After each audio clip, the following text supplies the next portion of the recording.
Am I mute? No, we can hear you. Okay, I all can right, hear good. you. Yeah, it's okay. Okay, hi. It's exactly 3 o'clock, so I think let's start. And if more people join, they will find us along the way. Thank you very much to all of you who have joined us on time. It means that you're looking forward to the conversation and to the discussion. So thank you for your enthusiasm. And I promise you, you won't be disappointed. And thanks to Dr. Babs for agreeing to be our Women's Month speaker for us as the alumni to celebrate Women's Month. We look forward to the discussion and congratulations on your book. Congratulations on your book. So I'll just read quickly a bio, which is what I shared also when I sent out the invitation. But in case some of you here did not receive the invitation with the bio, I'll just quickly introduce Dr. Babs so we all know who she is. Dr. Babalwa Maholwana is a distinguished healthcare executive, corporate strategist, and author with over 20 years of experience in the pharmaceutical and clinical research industries. She's a qualified medical doctor and holds a Master of Pharmaceutical degree in corporate strategy with expertise in sustainable leadership, strategic collaboration, and co-opetition. How do you say this word? Co-opetition. Co-opetition, yes. Yeah, it's collaboration and competition. With competitors, yes. Collaboration and with competitors, okay. Yes. Her career spans medical and executive roles in multinational pharmaceutical companies, including Servier, Novo Nordisk, and Abbott, culminating into a former CEO role for a proudly South African medical research institute. Dr. Maholwana has proven expertise in leading multidisciplinary teams responsible for groundbreaking clinical research while driving sustainable organizational growth and innovation. Beyond the technical corporate sphere, she's a coach, a mentor, and a public speaker who is a passionate advocate for women in leadership and sustainable business transformation. Through her thought leadership, she has contributed to global platforms such as Gibbs Women as Leaders Program, Altered Winning Women Program, and various medical research symposia and conferences. But today we are talking to her as the author of the After-40 Dilemma. Dr. Maholwana explores the intersection of career, relationships, modern parenting, and life purpose, offering insights on balance and navigating life's transitions with clarity and confidence. And so, ladies, I'm very happy and honored to offer you Dr. Babs, as she's called. Thank you very much for making the time. And I really hope that this will be an engaging hour and a half for us. And maybe more people will join us as we go along. But if not, there need to be a nice, intimate sort of fireside chat. If there are not many people, we can have more time to ask questions and for us to engage. Oh, sorry, my AI now is getting all curious. Sorry. Okay, go ahead, Dr. Babs. It's all yours. Let me just tell the audience that the way we structured the discussion is there's going to be a part one where she'll talk more about her personal experiences and parenting and blended parenting. Then we'll have a sort of 10-15 minute Q&A, and then she'll move to part two, where she'll talk more about the executive leadership and the business and corporate purpose part of her life. And then we'll have a second Q&A at the end of that. And then she will tell us where to buy her book. So roughly that's how it's structured. So here we go. She's got some slides she has prepared for us just to help us follow her discussion and her rendering of her life, of balancing life, love, and purpose. Please do know that the top 3 questions, people who ask the top 3 questions, not the first 3, but the top 3 questions, will each get a copy of her book for free. So listen carefully so you are able to ask very smart, intelligent questions to make you win a book. Thank you very much for joining us this Sunday afternoon. And thanks again, Dr. Babs. You have the floor. Thank you so much, shall I say, Chair, for such a gracious introduction. And I want to welcome all members to the platform. I'm really, really humbled and privileged to be able to share a piece of myself with all of you this afternoon. So my mood right now, when I started or was anticipating this, I was a bit nervous because members generally shine wherever we are, as per our motto. And therefore, I figured that whoever I'm talking to here is probably an expert or a leader in the space in which they are.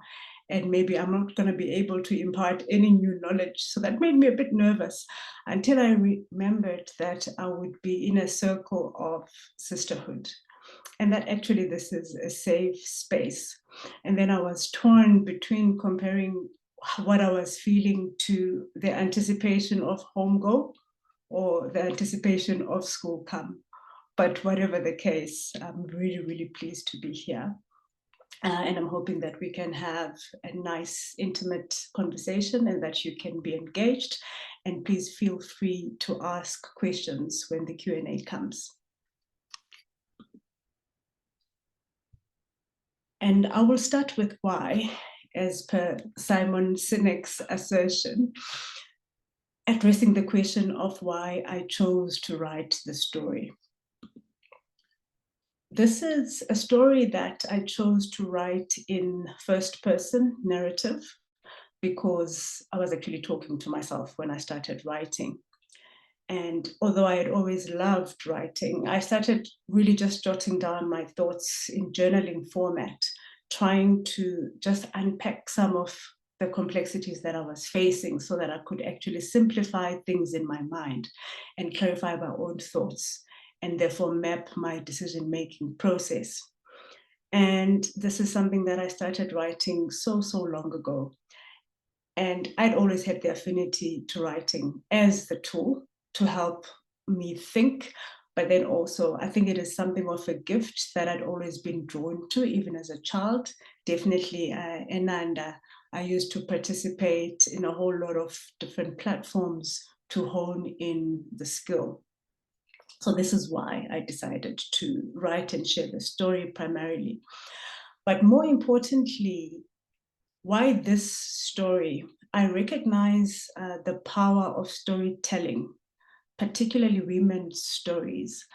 And I hope that by sharing this story, that this is something that, or aspects of it may either be relatable or reassuring and even empowering.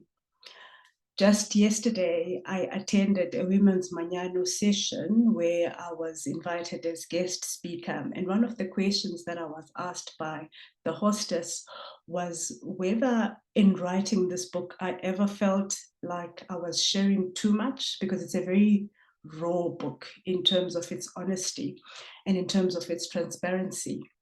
And my response to that, which links back again to the power of storytelling, was that my thought really was that as women, given how much we actually go through, I think we actually share too little, which is why it's possible for many women to die in shame, not having told their stories.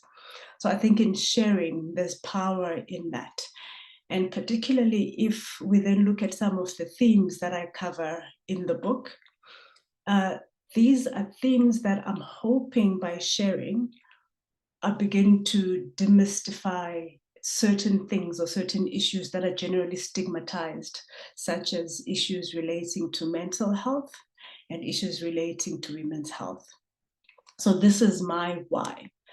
And even as I finalized the manuscript, I chose the epitaph of this book to be Brene Brown's quote about owning our story, where she says that owning our story and loving ourselves through that process is the bravest thing we'll ever do. And in doing so, I found that I liberated myself by completing the work and knowing that I would be doing this as part of loving myself and as part of my own healing. And I often describe this, and I think I've put it in the preface to the book as well, in that I'm really not writing as an expert. I'm not writing as a doctor. I'm not even writing as the previous mental health practitioner when I was doing my community service, but rather I'm really writing as a person who is a student of life, who has a story to share, which is ultimately a human story of grit, growth, and grace. So what do we look at in terms of the themes, and what are we going to cover today? I also describe this as a sobering story which explores life's defining transitions, their inherent dilemmas, the pivotal decisions that we then make based on these dilemmas, and I think most importantly, the unforeseen trade-offs that we then make as we make these critical and often pivotal choices. And very specifically for today, I'm going to focus in the first part on the modern parenting theme, where I'm going to zoom into single and blended family parenting. I'm also going to refer to what I've termed the Gen Z mental health journey. And of course, talking back to the title of the book in terms of the After-40 dilemma, the biological clock, and in this case, my biological clock.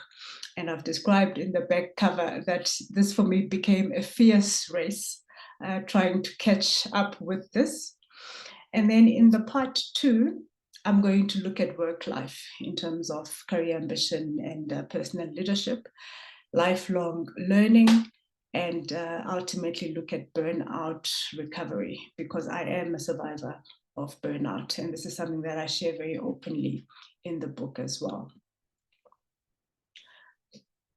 But I thought before I go into that, the important context, which then also relates to some of the themes that I've chosen to share, because honestly, with an hour and a half, we couldn't possibly speak about the whole book because it's actually very complex in terms of the themes. And to try to dissect them, I think some women shared with me after the Joburg launch that the launch needed to be a weekend retreat at the very least, because unpacking these themes can be quite complex. But to go back to then the context of who I am, who Babs is, I tell the story and I focus on themes that relate to my core values as determined by who I am, where I come from. So I've shared with you some snippets of my childhood. I hope you can see my cursor there. This is baby Babs, born in Mdantsane, in a township. You can see the township houses at the back there, the basic 4-roomed house. But at the same time, you can see that this is quite a posh cot, if I may say so myself, because my parents were, I think, even at the time, by definition, middle-class parents, however, in the township. And my dad, if I go to the left, that's my father's graduation from the University of Fort Hare. My father is a qualified social worker. However, he never practiced as a social worker. He went directly into administration and became a public servant for the remainder of his career.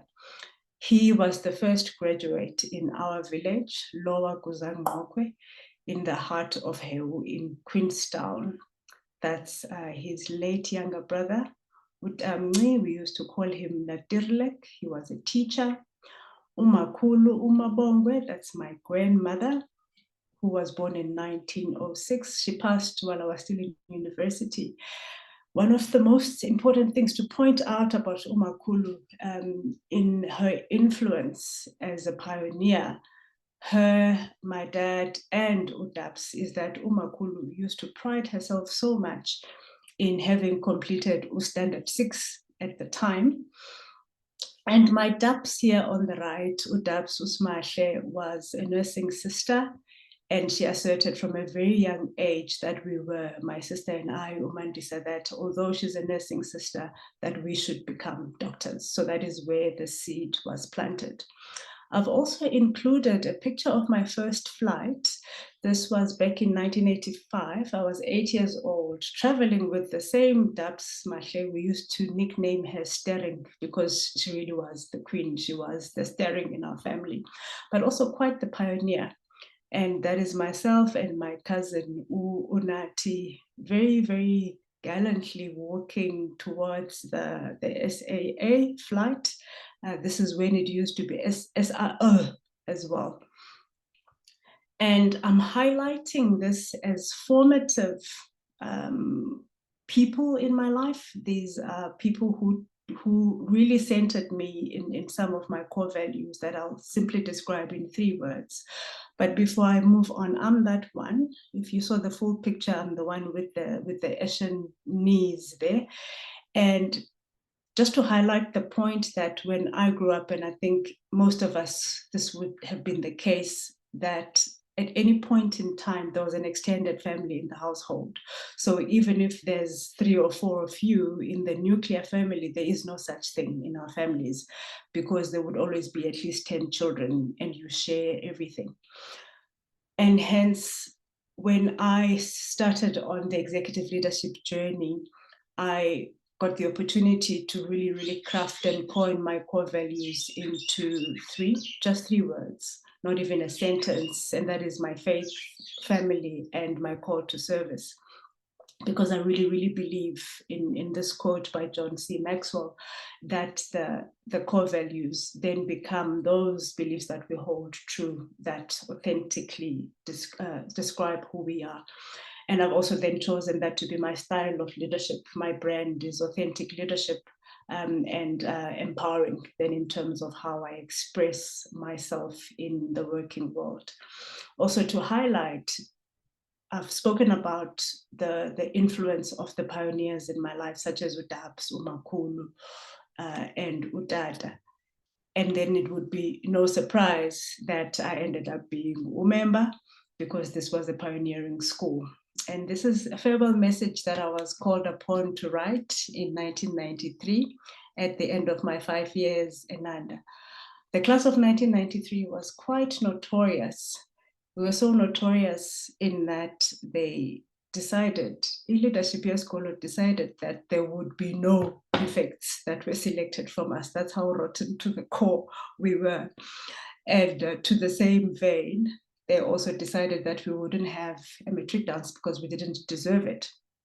However, we still had to put together a school magazine, and therefore I was tasked to write the farewell message. And I'm not going to read it out, that is for certain, except to say that I wrote it, I think, because if we had that classification at the time, I would have been Duck Scholar for that particular year amongst my peers. But then there's something critical about what I chose as my parting quote here, which is the Shakespearean quote from Julius Caesar, which was our set work in my matric year, in terms of masters of us being masters of our fates. And therefore, that's how I left high school to go into medical school with this outlook. I was still bright-eyed as ever, bold, assertive, determined to conquer the world and see where I go as ducks. Except that, as we all know, life is life. And against our best laid plans, life happens as it does. And hence chapter 1 of my book that then talks about the very first transition that I highlight in this piece of work. And that is transitioning into parenting. And in my case, this would become single parenting. So I will be reading some passages from the book, not as quotes, but as if this were a book reading session as well. And this is from the very last page of chapter 1, where I describe my feelings after resolving my dilemma that was related to this particular transition. Because the main dilemma for me, as per the title of that chapter, was whether this pregnancy meant that I would marry or not. And therefore it's titled To Marry or Not to Marry. As you can see, the Shakespearean theme I carry right through. So I say that they bring her to me at last, wrapped up as the perfect gift that she is. They put her on my bosom with her mouth to my breast. She latches on to me for her life, and I latch on to her for mine. Whether I have enough basis to marry or not, nothing else matters but this, right here and right now. All the questions I've ever asked about my reasons for being disappear into nothingness. I have all my answers, all my choices, and all my reasons bundled up in my arms. So this is how I resolved that particular dilemma, because ultimately I then chose to be a single parent. And at that time, I really didn't foresee any immediate trade-offs, because this is a critical decision that I had really, really pained my mind and soul to try and answer for myself. The conversation with myself really is outlined and very clearly articulated in the book in terms of all of the conflicting thoughts, which were driven by my faith, also driven by socio-culturally where I come from and knowing what was expected of me. But also I had to consider what I expected of myself. And again, the legacy of the school in terms of the independent and pioneering thinking. And ultimately, I came to a conclusion that would be loving of myself and of this new child, this baby, this new life who suddenly defined everything for me. Moving swiftly along. Chapter 2, and the book, Dr. Goyana has read it, and she will also attest to the fact that it's very pacey in terms of its momentum, because also that keeps the reader glued. Really, once you pick it up, you are tempted not to put it down, because and the pace is driven by the reality of life, because you have one crisis, and one crisis doesn't wait to finish before the next actually comes along. So the pace of the book is meant to mirror that as well. The first chapter I've dedicated to my 20s, and the second chapter I've now dedicated to my 30s, which is divorce and family, or at least that's how it's titled. And that already suggests that even though initially I'd chosen to be a single parent, subsequently I did get married. And unfortunately, based on the terms and the conditions of that marriage, this is a marriage I very, very quickly needed to get out of, in that I was then confronted with my second transition, which is in and very quickly out of a marriage. And I call this the divorce dilemma. And one of the key guides to my decision-making there, I capture in that phrase where I say that I believe that the most, sorry, I'm going to go back, that the most important consideration in the single parenting contract states that the responsibility to the child is the primary prerequisite to all decision making by the said parent. And having always understood these terms to be non-negotiable, I had to be meticulous in my consideration of the fine line between being selfish and being self-preserving. I finally defined this line by applying the pre-flight safety announcement: place the mask over your mouth and nose and breathe normally. Make sure your own mask is secure first before assisting children and other passengers. And this is something that we discussed yesterday at the forum as well. I got many questions from people in terms of how one really does define being selfish versus being self-preserving. I had many women asking about whether to stay in unhealthy relationships with which are toxic, and in which point does one decide to save themselves without being selfish. And this is something that myself I had to confront and ultimately make a decision with then not only would serve me, but also serve the best interests of the child.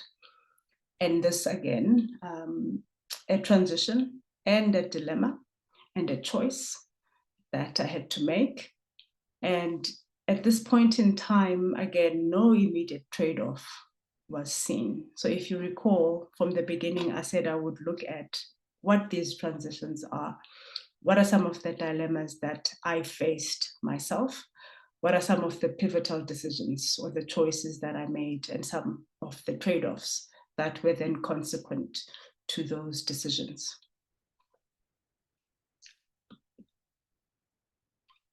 Next, I move into, and this is not necessarily sequential, but I highlight a chapter that I call Concerto because of what it culminated into, and you have the pleasure of hearing this piece at the end of this section.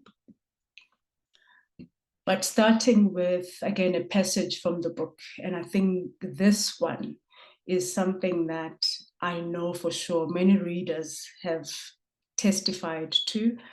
Platforms that I've been in, including one of, or in fact, both of the launch functions that I've had in Gqeberha and in Johannesburg, that a lot of single parents can attest to, in terms of how single parenting without a legally enforced co-parenting agreement often means working twice as hard to provide half as much.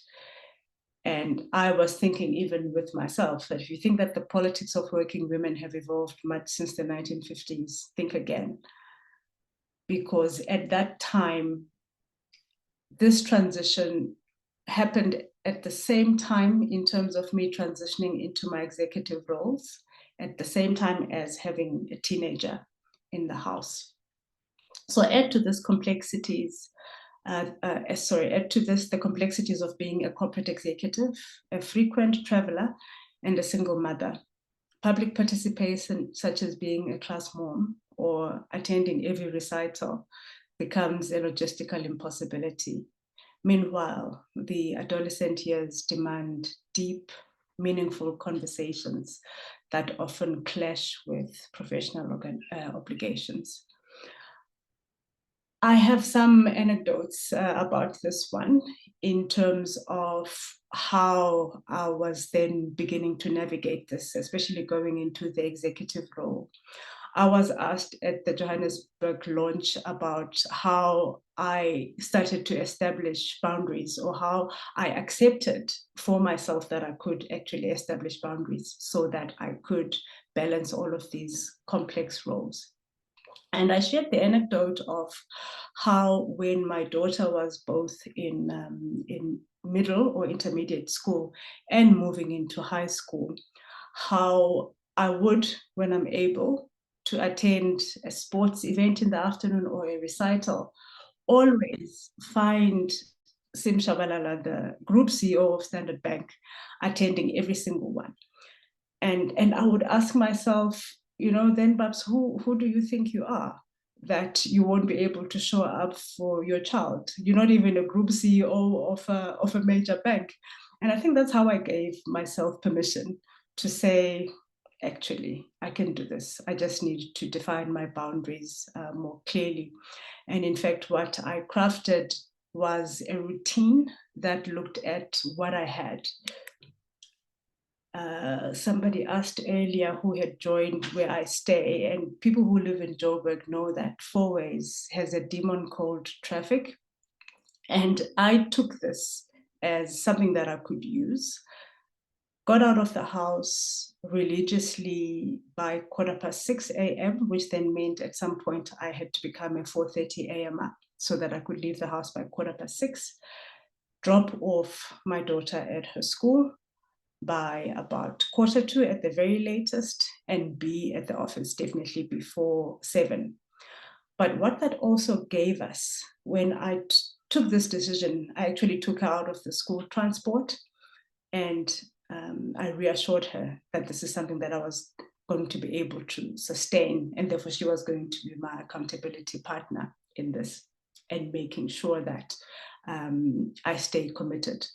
I used that time, our commute, as then the opportunity to have these deep, meaningful conversations that I was never around to show up for. We would use this time in the morning to mainly prepare for the day, we'd do our devotions, we'd talk about her pressure points, her preparation, and anything she was anticipating that would be burning. I'd drop her off and then I'd go to the office. Because I've always worked for multinational corporations, they tend to have these matrix organizations. I had a reporting office in Dubai at the time. And if I got to the office by 7, that meant that I could actually take care of Dubai between 7 and 9 and get that out of the way, so that by the time my people then came to the office, I actually had time to have one-on-ones with my people, look them in the eye, and really give them not only advice, but I could also give them presence and my touch. And that's really my brand of leadership as an empowering leader. And I was only able to do that because of the time or that boundary that I had set.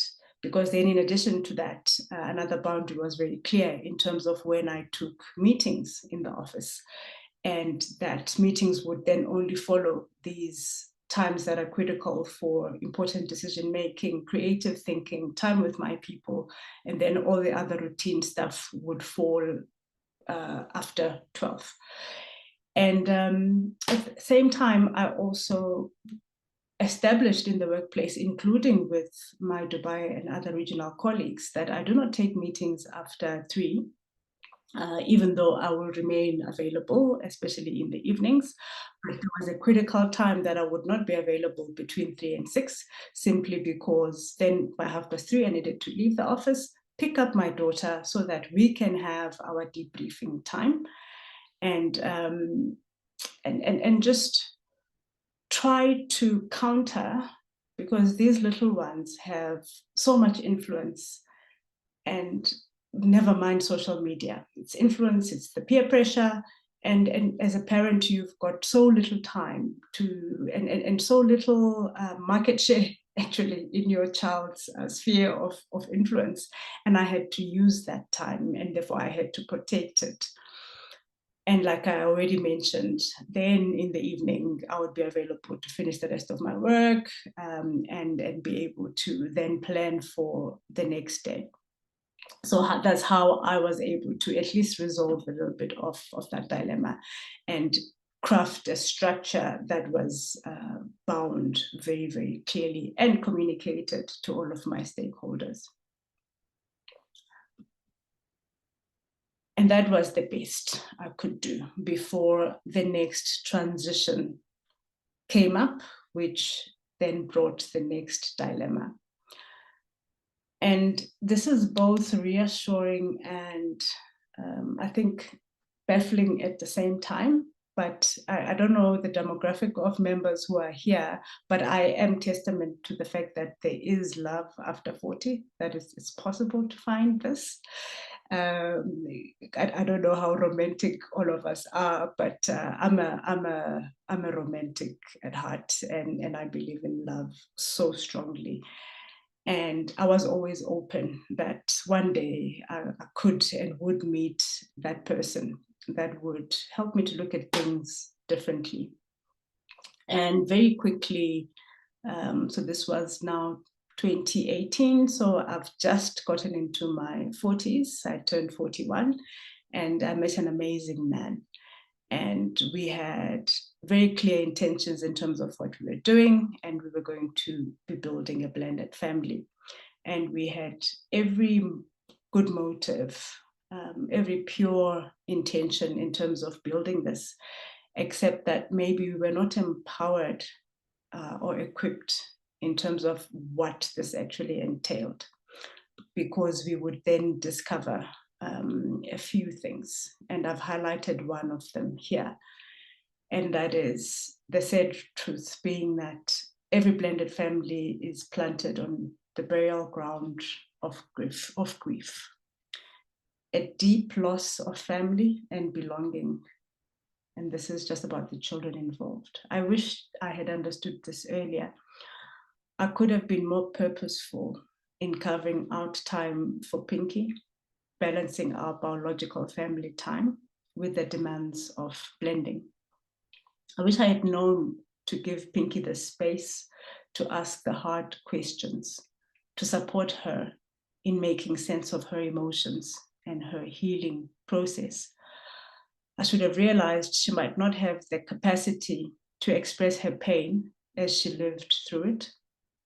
Her history of self-harming could have been a clear indication of her tendency to internalize her struggle, but I didn't know. So I'm highlighting here not only the challenges of blended family parenting, which when I was debriefing with all the therapists that we worked with at the time, all of them agreed that blended family parenting was morphing into a psychology on its own. As in, this is now a spin-off thing, because no matter what individual therapy will do for you, no matter what family therapy will do for you, those assume the norm, which then means that even family therapy traditionally will focus on or have tools for a biological family. And therefore, there's now a growing focus on blended family because these are very unique. And I've lived firsthand the challenge of supporting a child through this transition, not only my child, but also my partner's children. Because this burial ground of grief that I speak of, this is an insight I got from therapy, in that for children who come into a blended family, they have lost something. They have lost, even if it's not apparent in terms of the actual process of dying, but they've lost the family structure as they knew it, or what defines family for them. And what this means is that even if you're a single parent now moving into a blended family, or you'd been previously married moving into a blended family, ultimately there's still so much more to do with these children than just take them and whisk them into the whirlwinds of our romances and expect them to simply be happy and reach acceptance very quickly. Just like any grief, the children go through all the 5 stages before they reach the acceptance. And this can have dire consequences on their mental health, as was the case with my daughter and I. But wait, there's more, as they say. I was also, unbeknownst to me, because I had met this beautiful, wonderful person that I wanted to build a life with, and suddenly I remembered that once upon a time I had reproductive aspirations, as I call them, only to discover that maybe I was also transitioning into midlife. Maybe I should have known this as a doctor, that after 40, my eggs were not as fresh, or my eggs were frankly fried. But I did try. And I only referred to one example here, that is then just regarding how I experienced my first miscarriage. Again, highlighting the point of how these things just happen in the middle of your life. Here I am on a business trip in Dubai. In fact, I was in the Dubai mall shopping up a storm when this happened. And I'm walking through the mall and I know that something is very wrong. And I'm praying through it. I'm trying to center myself. I'm flying out that very night. And therefore, I'm hoping that I'm not going to end up being an emergency during the flight. So I had every intention of just getting home, and my first stop would be my gynae, and we could see if anything would be doable.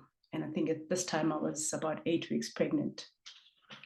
Unfortunately, well, let me just start with the fortunate bit, in that because it was an 8-week pregnancy, it wasn't really all that dire in terms of the emergency part of it. I could bear the pain through the flight.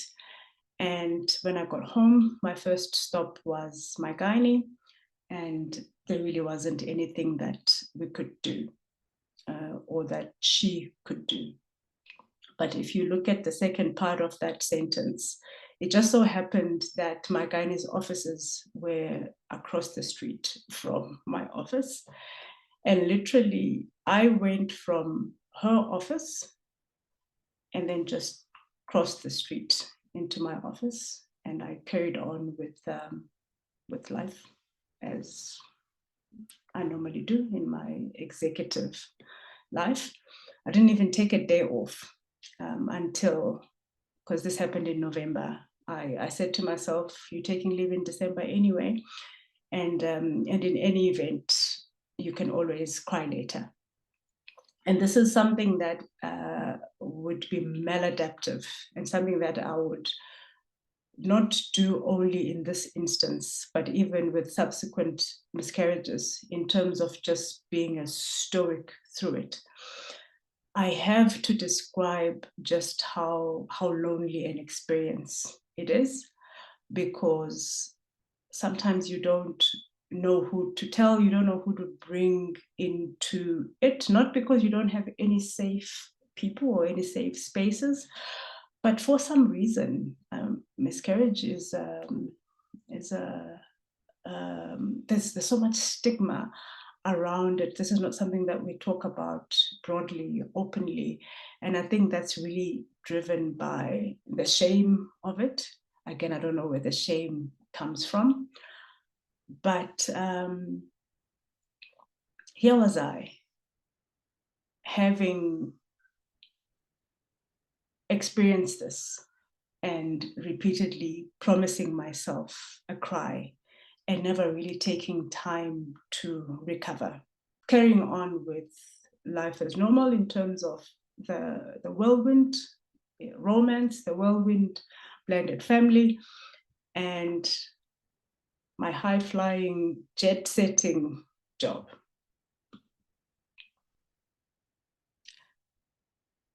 And at this point, this is where we're going to break. But before we do, just to highlight my resolution in all of this, in this simple passage, where I did realize that having had Pinky at the infancy of my career turned out to be a blessing. But also highlighting the fact that in all the social progression, in all the decisions that we make when we build these careers, when we climb these corporate ladders, when we shatter these ceilings, glass or otherwise, is some of the trade-offs that are implicit in that.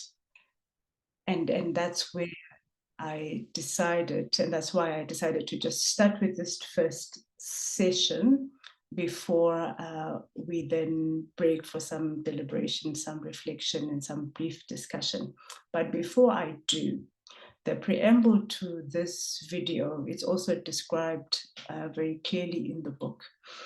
My daughter came out of the psychiatric unit, having been admitted for a couple of weeks, and decided that there's this concerto that she just couldn't miss because she had practiced so hard, that the price of, that there had to be something that she could still take away after all that she'd experienced.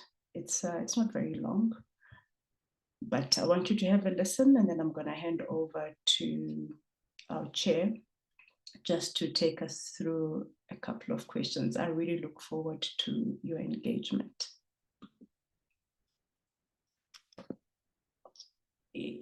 Sorry, yeah, I think I will go there.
I'm going to stop it there because of not having the luxury of time, so that we can then get into part 2. So over to you, Chair, just for maybe 5 to 10 minutes of Q&A. Okay, thank you so much for that. Wow, that's very heavy. But I'm happy to take questions and hear what the audience thinks so far. If anyone has a question, please raise your hand and ask a question.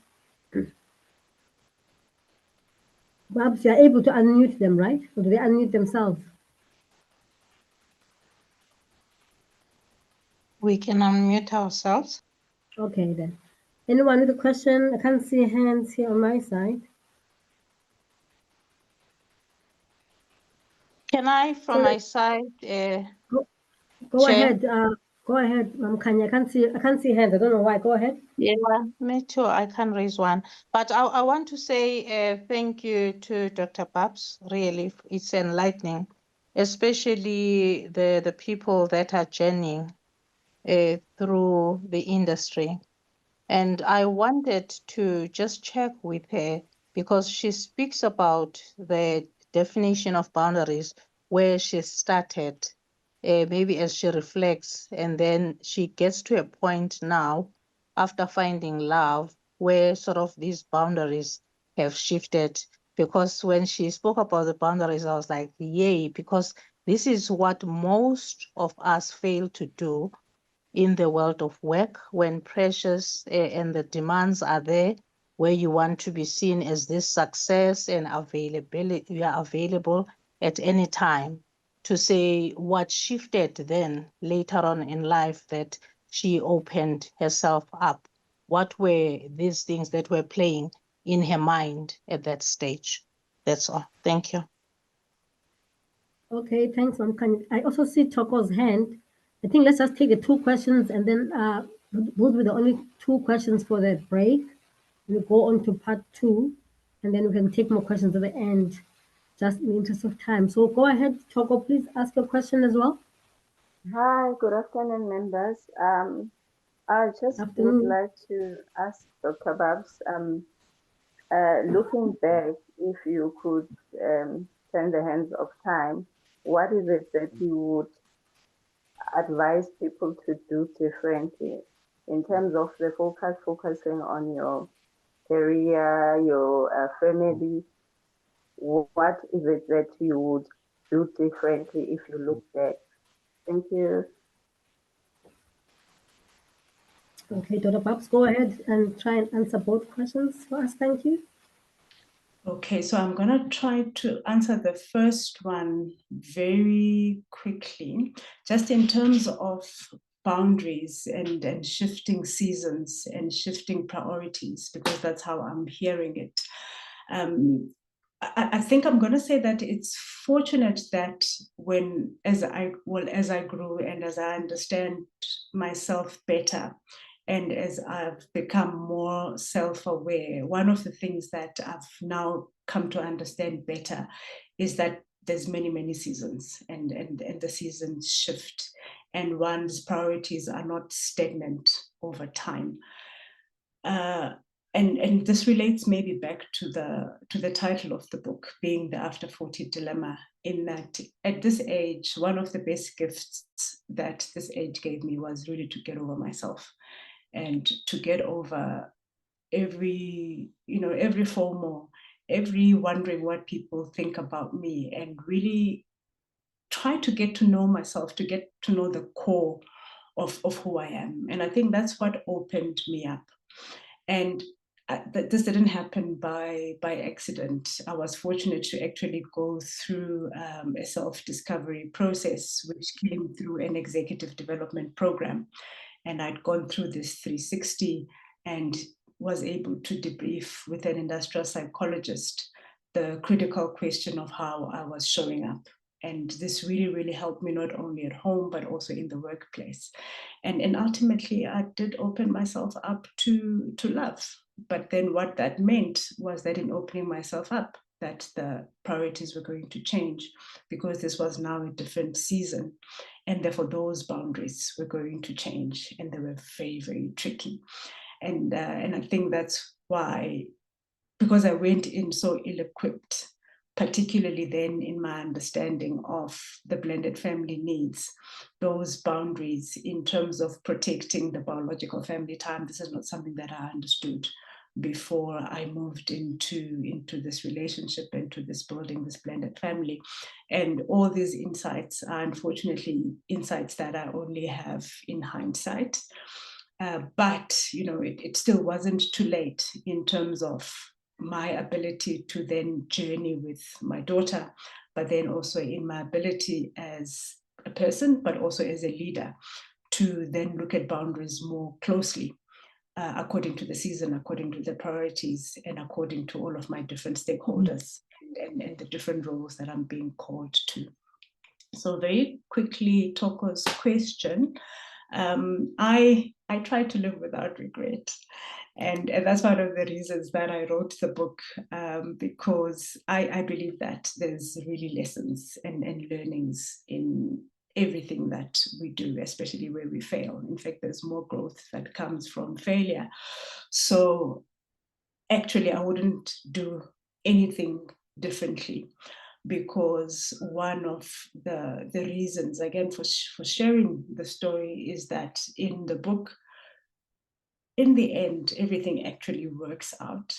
There's a quote, I haven't included it in my visuals, that says, it's from the Exotic Marigold Hotel, that everything is okay in the end, and if it's not okay, then it's not the end. As much as it sounds frivolous and playful, this is what I've actually come to know about my own life, that depending on what's purposed for your life and where you're called to, and how you show up, and how you synthesize your experiences, how those experiences then build your resilience, and how you learn to use gratitude even as a tool for even some of these experiences, because you can see the divine design in it. So no, I wouldn't change anything, especially in terms of then giving advice to someone else, because all of our circumstances are quite different.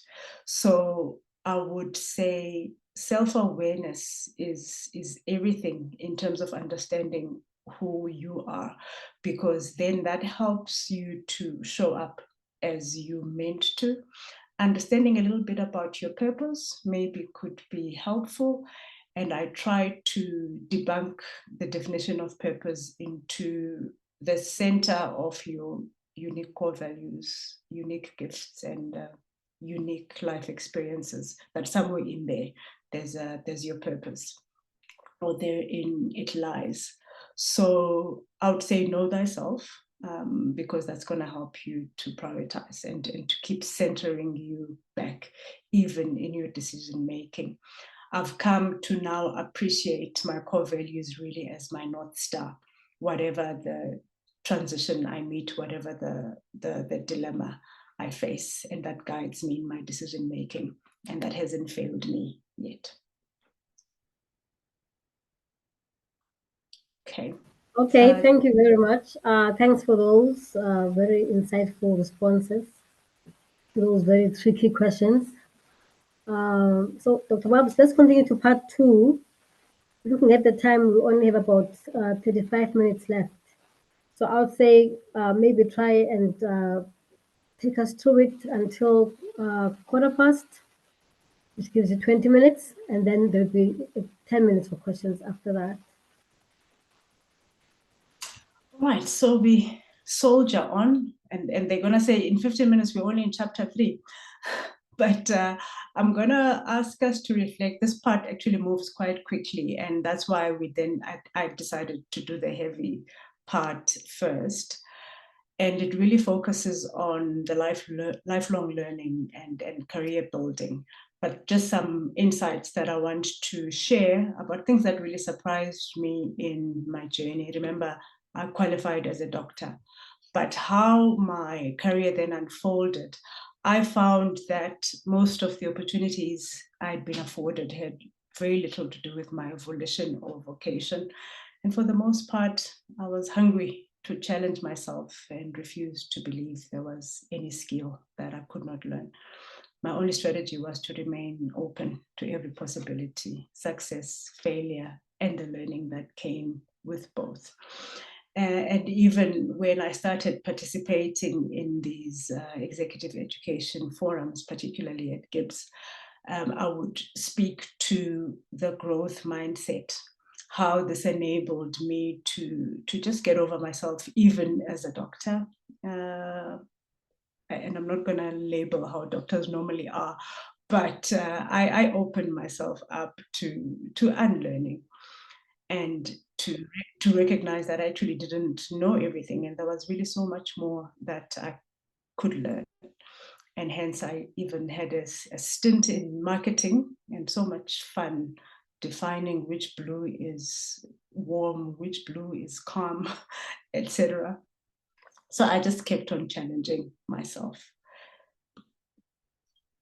I also speak about an experience that I had learning corporate strategy as well as corporate finance, but particularly this anecdote that I share is in relation to corporate strategy and highlights that if you go into a situation with a closed mind, then this is what is going to happen to you. In my mind, I knew a lot when I was going into this, except that I discovered that I really had so much to unlearn so that I could actually relearn. And this is from, I think, my first morning in the corporate strategy module with Prof. Nick Benadel at Gibbs, where I had no idea what this meant or what to expect based on my assumed vast knowledge and business experience. Enter Professor Nick. It took me only half a morning to realize that I had to unlearn everything I thought I knew about corporate strategy. By the first tea break, I felt as though I had gone through a maximum speed, deep conditioning wash and had emerged at the end of at least 2 cycles, wrung inside out and hanging upside down. And this would really be my journey of learning, because subsequently, so this experience is from my GEDP or Global Executive Development Program. And subsequently, when I did my MPhil in corporate strategy, I would unlearn even more, because this being a social science and me having to write actual academic assignments, learn how to do academic reasoning, this was mind-blowing for me. It really, really challenged and stretched me. I discuss and define in the book, I describe a weekend where I had 3 concurrent assignments. where I basically had to watch myself not die, and then finish the work. And I also described the day of my submission when I finally put together my thesis, and what the whole experience actually meant in terms of everything that it taught me from a grit and growth point of view, particularly highlighting that really there is no pain. I mean, there's no growth without pain, and that in order for us to then reach the growth zone, we have to push through and grit through that pain barrier. And I think this is true for the rest of life as well, and not just in learning. It's also the case in leadership.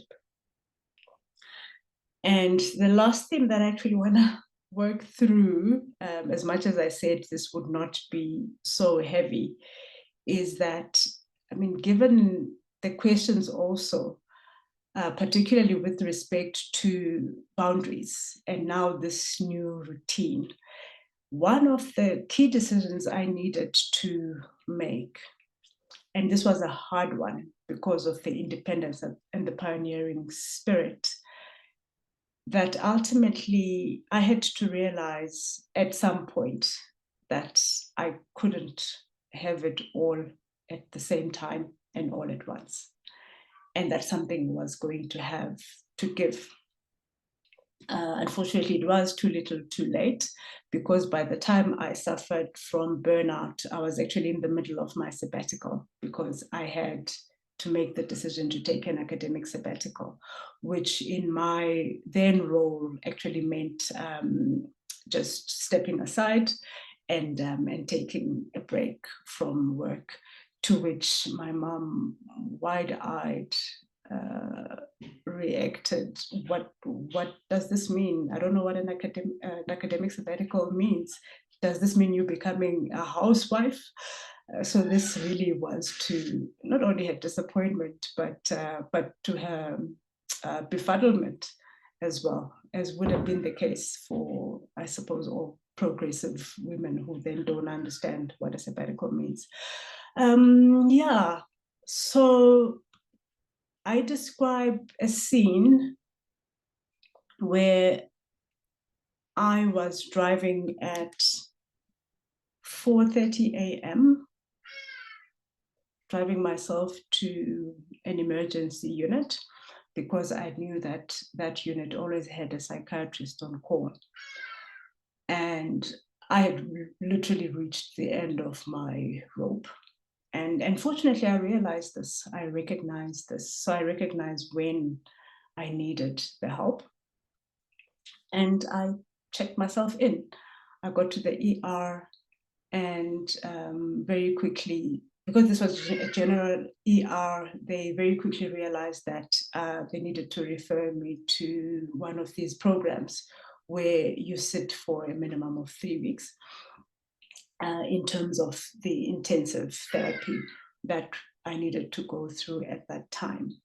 But one of the things that I describe is this feeling, just in terms of the desperation. I think it paints the desperation that I felt at that time, where I was so frantic for any kind of help that as I was driving, I keep silently hoping for a random traffic police officer to pull me over, if only so that I can verbalize something to someone, anyone, anything to validate the reality of my experience.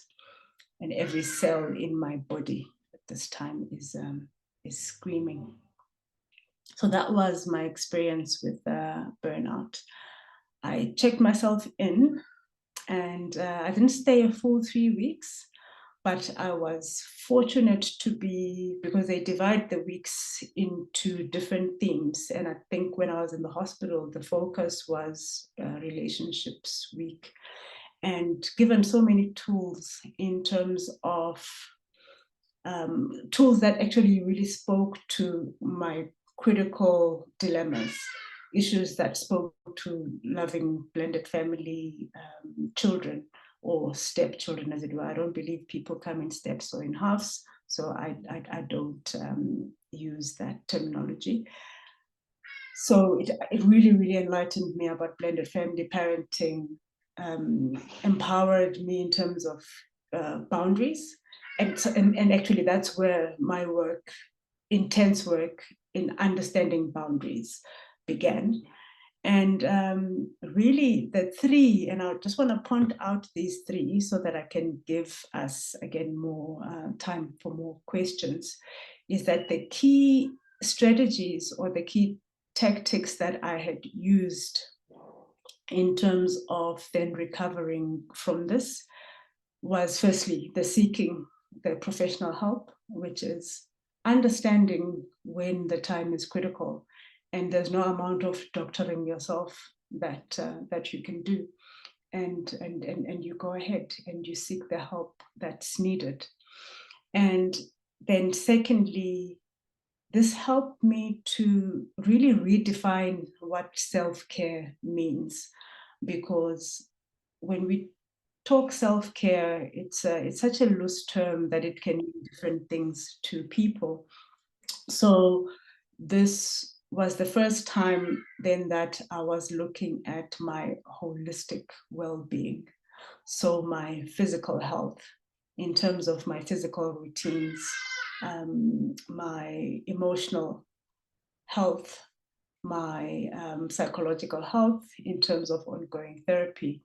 But one of the things that my therapist highlighted, which goes back to my first slide, in terms of the work that I had already done on my core values, is that we then discovered through the therapy sessions that while there were many, many events that led to the burnout, and maybe let me speak to those before I actually speak to recovering. That in brief, this was the blended family routine, those boundaries, those priorities. There was all the guilt that was associated with my daughter's suffering in terms of her mental health journey, so mom guilt. And I spoke earlier about my promised cries to myself after my miscarriages, and this is grief that I hadn't even begun to process. And it was no surprise to her that given all of this, and then never mind that now I've started a new journey in terms of pursuing a master's on top of everything else, that the maths just didn't add up because I was only one person. And even me, the superwoman, I could only take so much. But in nurturing this blended family and trying so hard in stretching myself to the point of snap, one of the key breakthroughs we made was recognizing that I had completely lost sight of my core values. So I had stitched my faith somewhat in terms of my spiritual discipline. This had taken a back seat. Then in terms of family, I even describe in the book how I was no longer part of the extended family. I wasn't attending even the birthdays and the funerals anymore because all of my time was being spent here. Never mind the biological family time that I hadn't been carving out before I had that insight. So family was suffering. And with my third core value being service, this is something that was still a mystery for me, because then I had found my area of service in my work, and being on sabbatical was suddenly so different, because then I didn't know how to express that, where to serve, how to serve. I usually serve workplaces, big organizations, and I was simply lost. And hence, the biggest part of my recovery from the burnout was reconnecting with my core values. We almost done, Chair. I see you panicking. I see your face. To say that, all of that being said, like every good story, there has to be a happy ending.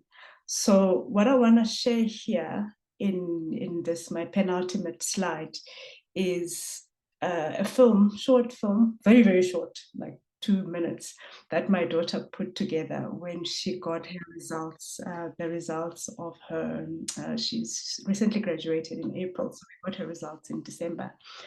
And not only did she get her bachelor's with majoring in psychology, but she even got onto the dean's list and got a distinction as well. And she put this together for her mom.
And so I'll conclude by talking about this graduation and why, like every parent, I'm proud, but then particularly so proud of her and everything that she's accomplished in spite of all that we've gone through as mom and daughter.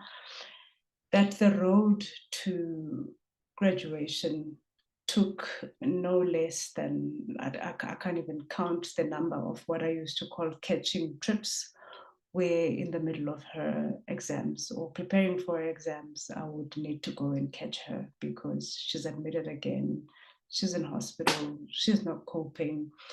And it really took that intention of always showing up by her side, always reassuring her, always making sure that she emerges triumphant. I call her a champion because she just keeps on getting up.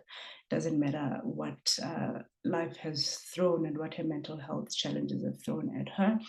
And yes, so I'm gonna end it here with as the two of us, our own restoration and redemption, but then also say that, for readers to stay tuned because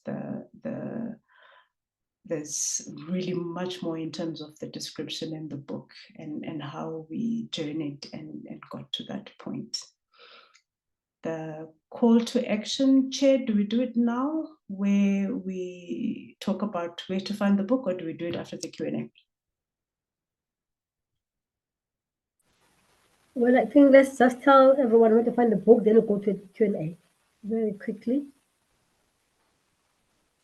Okay, so I wanted to show people how to actually get to the website, but it's www.dr-babs.com. And there's an authorship page there where all the avenues and places of getting the book are, including getting your direct order from myself. The direct orders are all signed. And then also bulk orders. I'm doing bulk orders for corporates as well, but then also the bigger platforms. So in South Africa, the biggest supplier is Take a Lot, as well as the publisher themselves, that is Mbogodo Publishers.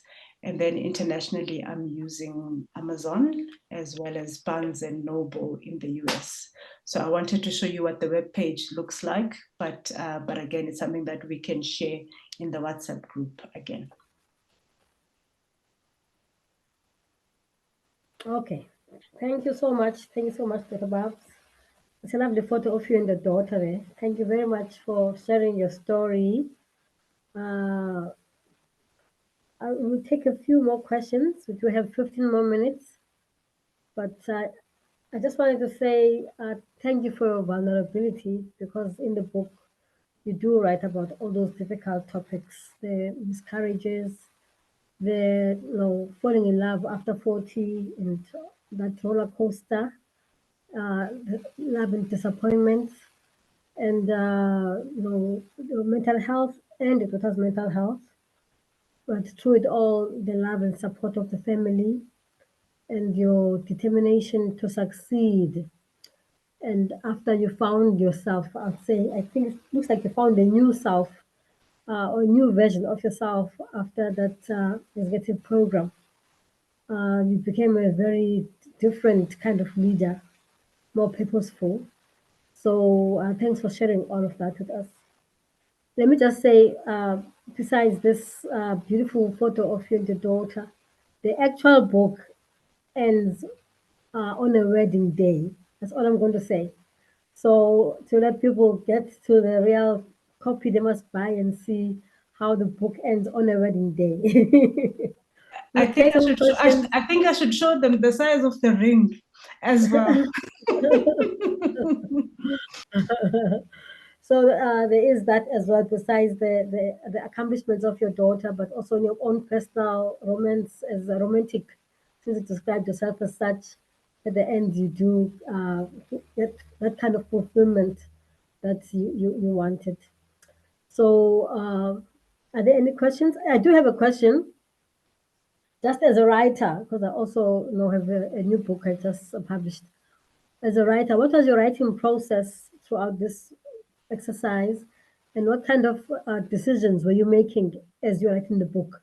Because it is very fast paced, and one has to read a lot between the lines. A lot is left unsaid. So what were you deciding, and what were you deciding to put in? What were you trying to put out? Just the writing, the actual creative process itself. That's my question. Thanks for that question, Chair. And I think it could be empowering, especially for aspiring writers. I think we've, even in the discussion, it's quite clear that this is quite a deeply personal story. So it came with a lot of decisions, in terms of what to include and what to exclude. And what really grounded me was going back to what I was trying to do. So first of all, I decided this was not an autobiography. It was simply a memoir that's looking at a slice of my life. And I wanted to really ground the book in my personal story, which means that there are aspects of the story that are probably not mine to tell. And whenever I came to that decision, I came back to my story because I really wanted to describe my own life experience. So I decided to also write a memoir in first-person narrative because I wanted to let the reader into my thoughts, into my processing, into some of the conflicting questions that I had in my own mind, because I think this would also help in terms of relatability, because the questions could then resonate with questions that people ask themselves. And then I also decided to keep it fast-paced, well, thanks to the editor as well. Again, because some of these issues are so complex. And you will see that the way that the book is paced is that there would be a lot of the hard, and then there would be, I've been told that I'm quite humorous as well. So maybe punctuated with a little bit of humor and lightheartedness in a chapter, and then we get heavy again. So the book is something of a roller coaster, but also it's descriptive and quite aligned to how I personally felt going through these things. Because, like I said in the beginning, when it comes to crises, one doesn't wait for the next one. I've had crisis upon crisis upon crisis, and all at this, not only all at the same time, but also at the same time being required to show up as a business leader, as a parent, as somebody in a family. So it's very aligned to my thoughts, but also my feelings in terms of its pacing, but really centered on my story. And the first person narrative, as I said, I'm hoping means that it's relatable. And certainly a lot of people have given me the feedback to say, even if it's not everything, maybe there's one or two things that you gave, and they say, you gave me a voice there. That was something that I could have never articulated. I didn't know how to articulate, and thank you for that. And that has been the most rewarding part of the journey. Okay, thank you for that. I like how it sort of comes full circle, because it starts with you in your 20s questioning to marry or not to marry, and then go to the book, and at the end, in that last chapter, it's a wedding.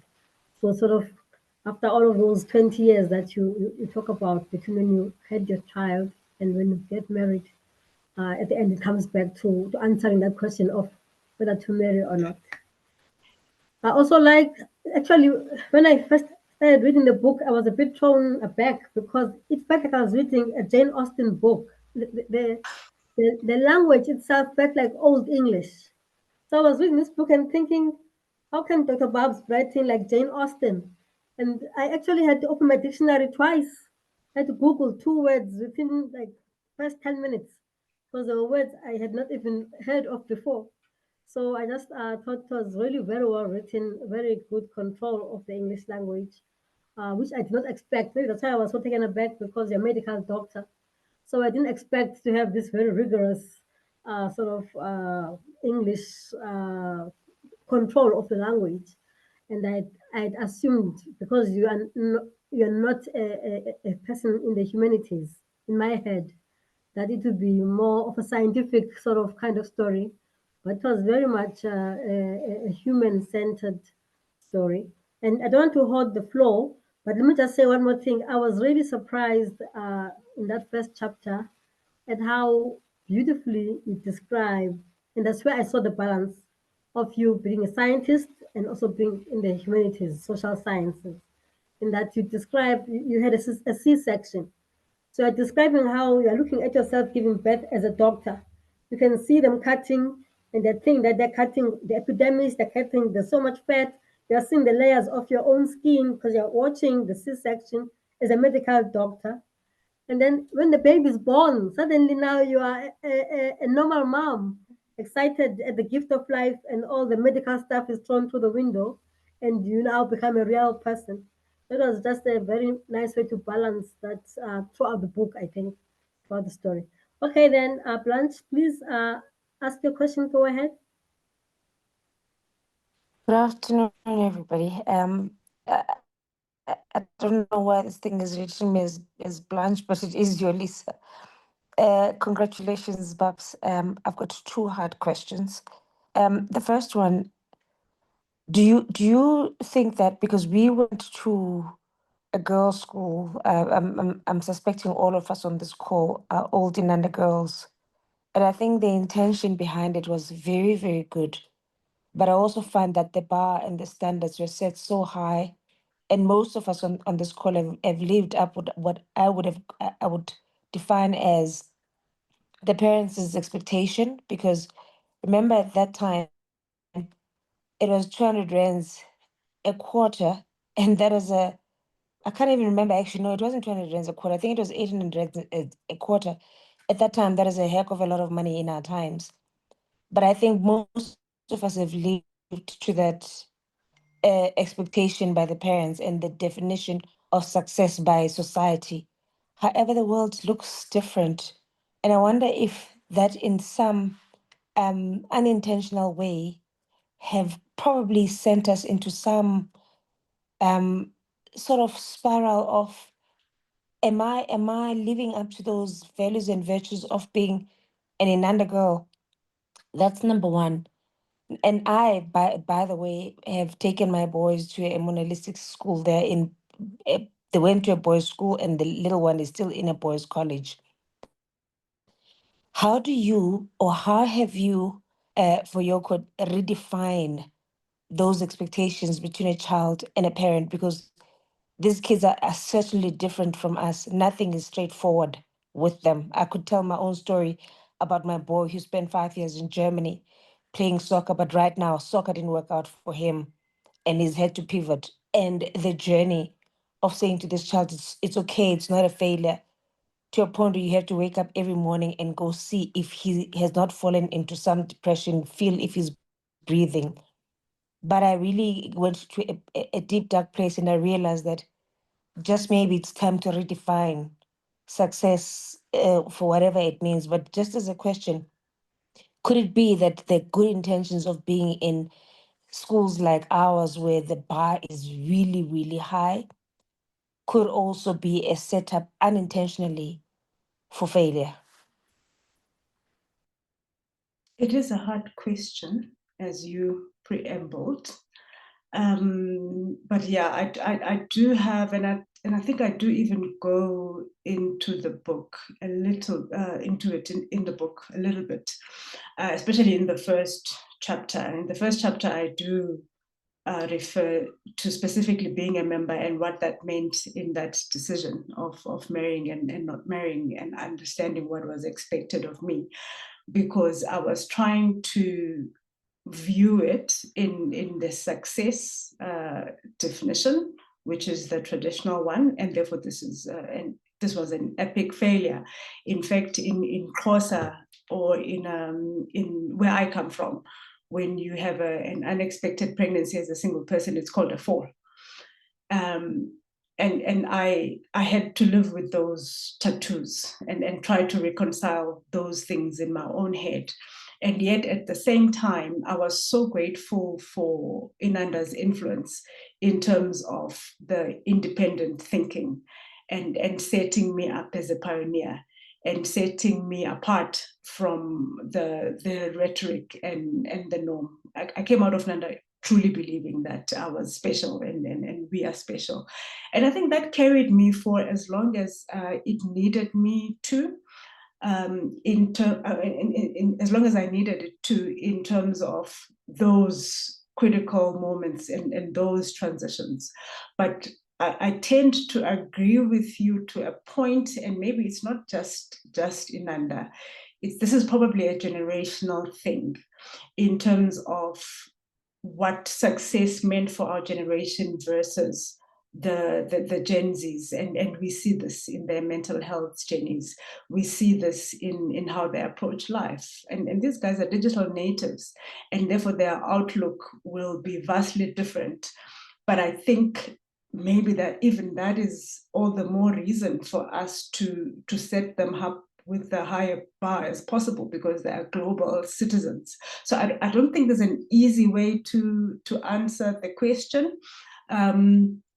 But to just say that based on my own experience. So I don't know if it's setting them up for failure, or generally our children that go to private schools are quite cocooned, and they get a culture shock when they meet the rest of the world. I got my humbling way back in medical school, where ducks meant nothing, because suddenly all of us are level, and you become humble very quickly. And I think humility is a good lesson, and it's good to know in life early on, because then it grounds you.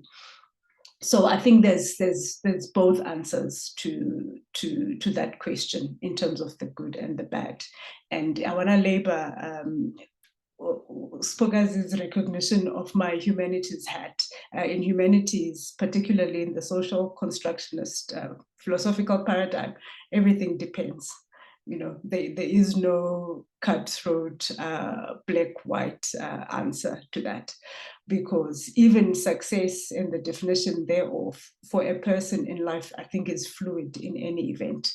And hence my own definition of success after the age of 40 has changed significantly, to the point that I'm completely over myself, and hence I was even able to share such a story, because for me now success means emptying myself out in terms of every gift given, something to share, to go ahead and share it, which is very different from the corporate multinational executive babs, whose definition of success would have been one day to be in headquarters.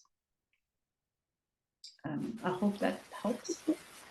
Yes, thank you so much. Actually, I know that you now run your own consultancy, so you're an entrepreneur, and I wanted to ask you how that's going, because it's not an easy thing to do, to run your own business.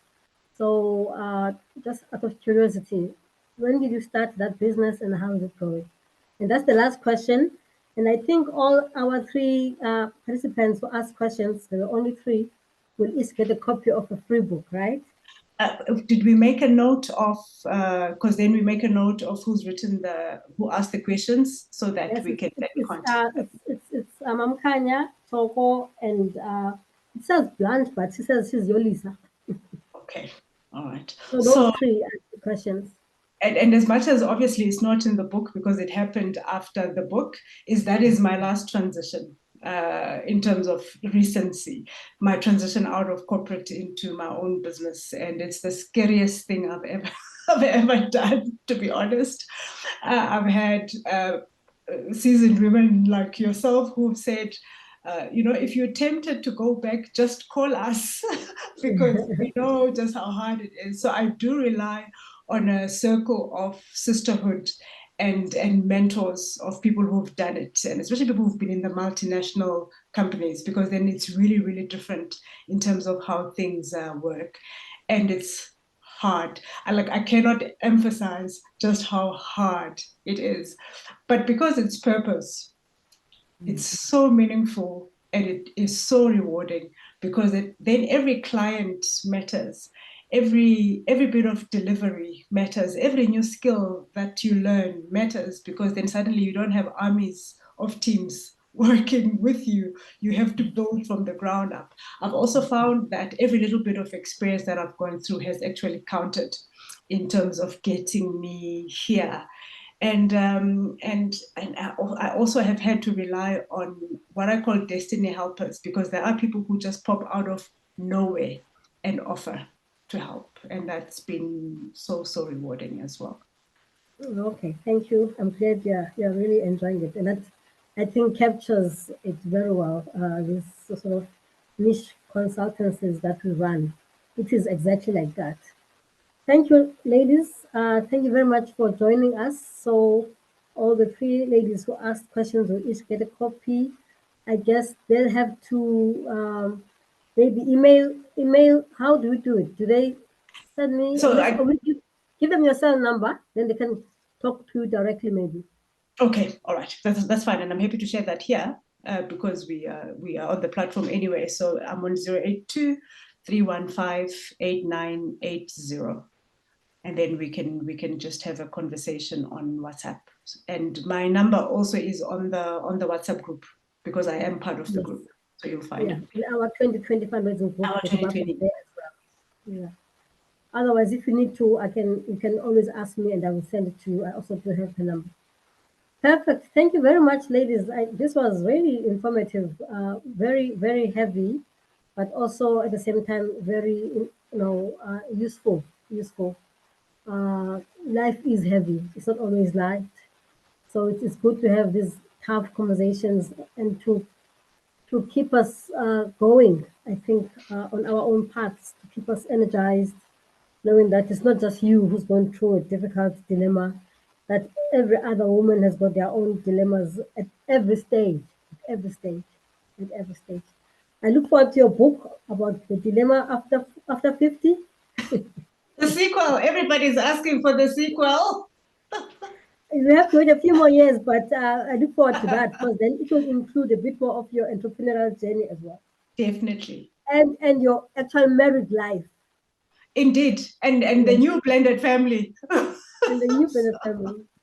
All right, Yeah. thank you very much. Then we will leave it there. Thanks, everyone, for joining us. I wish you a wonderful Sunday further. And thanks for sharing your life with us, Dr. Bob. Thank you very much. Thank you. Thank you, And thanks everyone. to Peter Thank at the you. school for hosting us on the school Zoom. Thanks, Peter. Thank you. Thank you, guys.